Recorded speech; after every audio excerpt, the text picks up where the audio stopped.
Bonjour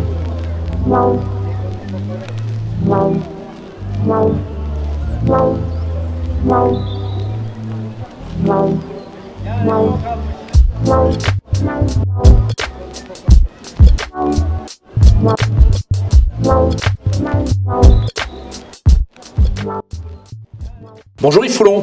Bonjour Président. Bien, merci d'être venu nous rendre visite à la Philomatique de Bordeaux. Pourquoi vous nous rendez visite aujourd'hui ?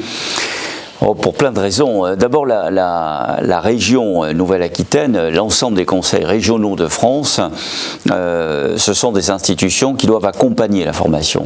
Ils doivent être le fer de lance. On a vu que dans notre région Nouvelle-Aquitaine, je suis ici avec Muriel Bourmier et puis Anne Brésillon, c'est pas le cas. On a vu dernièrement que plus d'1,5 milliard d'euros ont été dépensés en région Nouvelle-Aquitaine, en concours avec l'État, et que l'efficacité n'était pas au rendez-vous. Donc on est d'abord venu vous dire que nous, notre volonté, c'était d'être efficace, d'être dans le concret.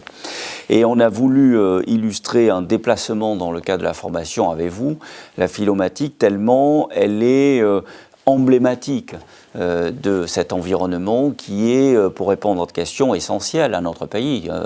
Tous ensemble, on doit former.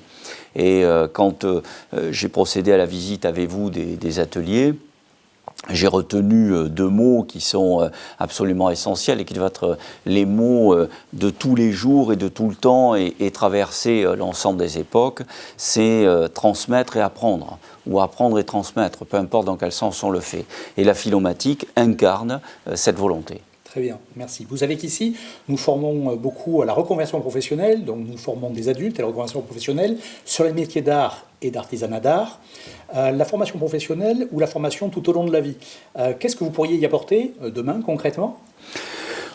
Toujours du concret, de la réalité. En résumé, il faut d'abord qu'on sache quels sont les besoins dans la Nouvelle-Aquitaine. Ça paraît essentiel.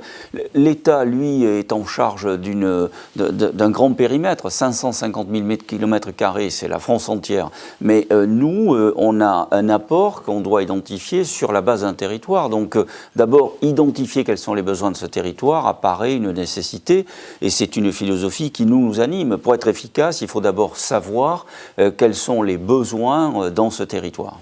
D'accord, donc au départ, ce sera un état des lieux. Donc. Oui, je crois, un état des lieux. Et puis ensuite, demander à ceux qui forment, vous notamment, d'être au plus près des réalités physiques, géophysiques. La région Nouvelle-Aquitaine, c'est grand comme l'Autriche. C'est près de 6 millions d'habitants, avec des configurations totalement différentes de territoire en territoire. Et nous avons besoin que des institutions comme la vôtre, et au sens large des formateurs comme vous êtes, vous, soient au plus près des réalités du territoire, en besoin, mais en physique aussi. Très bien. Justement, pour pouvoir illustrer ce besoin d'être au plus près des territoires, la Philomatique de Bordeaux a imaginé un nouveau projet. Ce projet s'appelle Philomatos. Philomatos, c'est quoi ? C'est qu'aujourd'hui, la Nouvelle-Aquitaine est effectivement une très grande région, très vaste, comme vous le disiez, au niveau de l'Autriche. Et nous avons un projet qui est d'accompagner l'ensemble des personnes qui veulent se former aux métiers d'art et d'artisanat d'art, qui sont en tension et identifiés dans un certain nombre de régions, à ces métiers d'art, mais sur place. Pourquoi ? Aujourd'hui, vous avez dans la région de l'Aquitaine des métropoles, vous avez également des préfectures et des sous-préfectures qui sont équipées en centres de formation.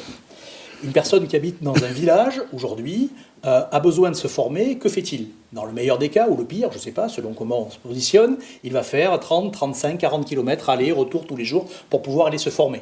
La deuxième possibilité, il va devoir aller dans une sous-préfecture ou dans une préfecture où il va pouvoir trouver un logement, où il va devoir se nourrir, et il reviendra peut-être le week-end voir sa famille au fur et à mesure. Donc ça fait des frais qui sont colossaux, et pendant que ces gens-là partent de leur territoire, il y a une désertification de ce territoire et une perte de compétences.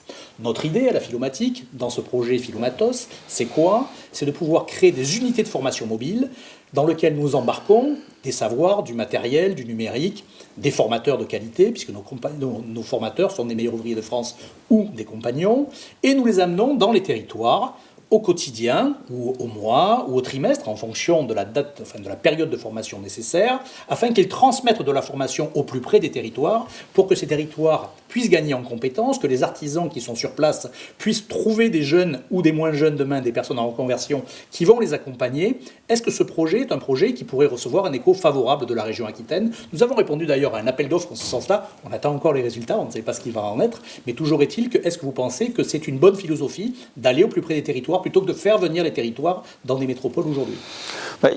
En termes de formation, vous avez exposé un projet. Nous, sur un plan plus général et plus politique, on colle pile à ce que vous indiquez, puisque avec Nicolas Florian, par exemple, on a l'ambition d'installer des maisons de la région dans chaque département pour qu'on soit incarné, représenté dans les 12 départements de la Nouvelle-Aquitaine. Donc ça correspond en termes de philosophie pile à ce que vous portez en termes de projet de formation. Donc on accompagnera cette volonté.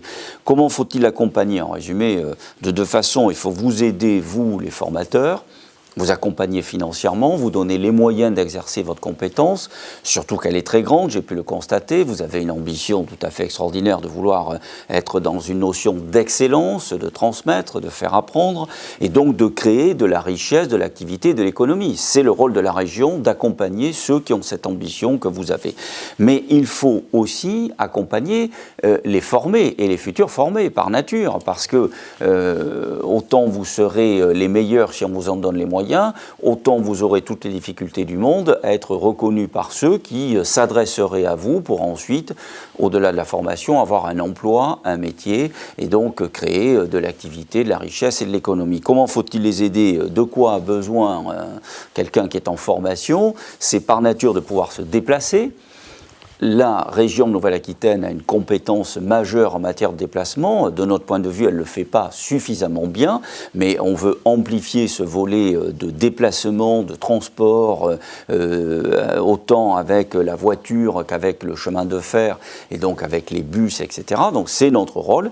Ils ont besoin d'être logés, puisque si on veut aller au plus près d'eux et qu'ils se déplacent et qu'ils soient installés dans d'autres communes de laquelle ils sont pas issus, où ils ne sont pas nés, où ils n'habitent pas, eh bien il faut qu'ils puissent se loger. Et enfin, il faut qu'ils aient un revenu décent, normal, qui puisse leur permettre de mener une vie de formés pendant un temps de formation équitable et normal. Donc voilà les trois volets sur lesquels nous avons un projet. Nous voulons agir, en fait, sur le formateur et sur le formé. D'accord, très bien. Et les entreprises derrière tout ça qui vont recruter, aujourd'hui ces entreprises sont parfois laissées elles-mêmes, d'autres fois elles sont accompagnées. Est-ce que vous prévoyez quelque chose pour ces entreprises qui vont intégrer des personnes qui auront été nouvellement formées? Il faut déjà au demeurant qu'on sache quels sont leurs besoins, d'où ce diagnostic que nous souhaitons faire pour mettre en adéquation les formations et les besoins. Et il faut donner envie à ces entreprises d'accompagner cette formation, ces reconversions, comme vous m'avez démontré, pour qu'elles puissent en situation de créer de l'emploi, tout simplement, de l'activité, de la richesse, du lien social, et de revigorer notre territoire. Et si on le fait au plus près de chaque département et de chaque territoire, eh bien on aura rempli notre mission, qui est de rendre heureux la population, de les former et de leur donner les moyens d'avoir un travail. Très bien, pour rendre heureux, c'est plutôt sympathique. Et si vous aviez un mot d'encouragement pour la Philomatique, ce serait quoi? Qu'ils continuent simplement, tellement ils font bien les choses. Il y a un beau panneau quand on rentre chez vous qui démontre que déjà 117 meilleurs ouvriers de France ont été couronnés ici, un 118e que j'ai pu rencontrer il y a un instant. On s'aperçoit aussi que vous créez de la dynamique tout au long d'une vie, parce qu'il y a des jeunes et des moins jeunes, des reconversions, des nouveaux métiers que vous accompagnez. Donc tout ça est formidable. Donc la Philomatique doit être accompagnée par la région. C'est ce que nous ferons. Je vous remercie, Foulon. Merci, Président. Bonne fin de campagne. Merci. Au revoir. Au revoir.